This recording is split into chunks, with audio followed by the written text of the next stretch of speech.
যে সমস্ত দেশ মার্কিন যুক্তরাষ্ট্রের সশস্ত্র বাহিনীকে নিজেদের মাটিতে ঘাঁটি গাড়ার সুযোগ করে দিয়েছে, তাদের সবাইকে তেহরানের পক্ষ থেকে কঠোর ও উপযুক্ত জবাবের মুখোমুখি হওয়ার জন্য প্রস্তুত থাকার চরম হুঁশিয়ারি দিয়েছে ইরানের elite force Islamic revolutionary guard corps বা আইআরজিসি।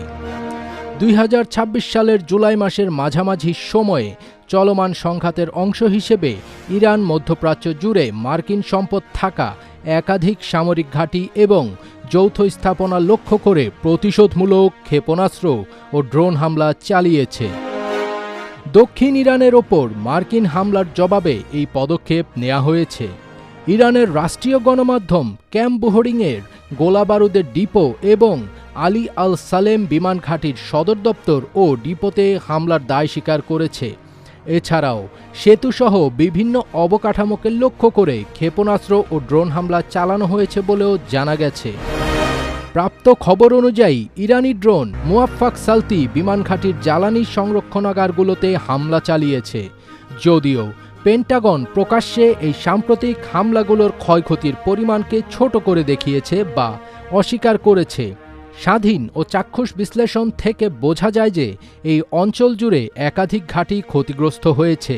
মার্কিন সামরিক বাহিনী উপসাগর জুড়ে আসা বহু ড্রোন ও ক্ষেপণাস্ত্র প্রতিহত করা অব্যাহত রেখেছে এবং হরমুজ প্রণালীতে ইরানের উপকূলীয় রাডার কেন্দ্র ও সামুদ্রিক সম্পদ দুর্বল করার উপর তাদের নিজস্ব অভিযান কেন্দ্রীভূত করেছে।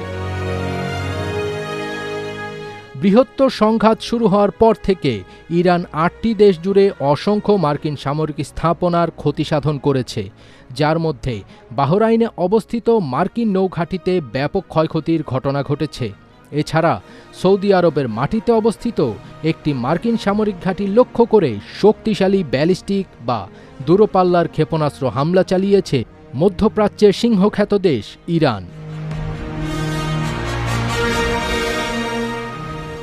বিগত প্রায় 4 মাসের মধ্যে সৌদি আরবের ভূখণ্ডে তেহরানের পক্ষ থেকে এটি প্রথম সরাসরি কোনো সামরিক হামলা।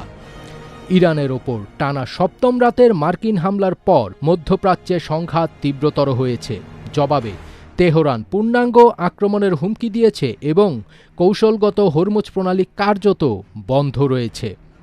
মার্কিন সেন্ট্রাল কমান্ড সেন্টকম জানিয়েছে যে টানা 7ম রাতের মতো ইরানের ওপর হামলা শেষ করার পর মার্কিন বাহিনী নজরদারি কেন্দ্র, সামরিক রসদ অবকাঠামো, ভূগর্ভস্থ অস্ত্রাগার এবং সামুদ্রিক সক্ষমতায় আঘাত এনেছে।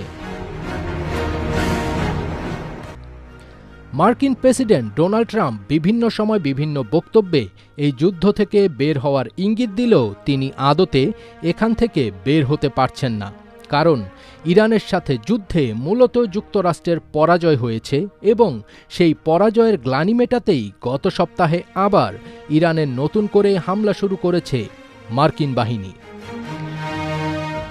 ফজবির তাজ, এটিএন বাংলা।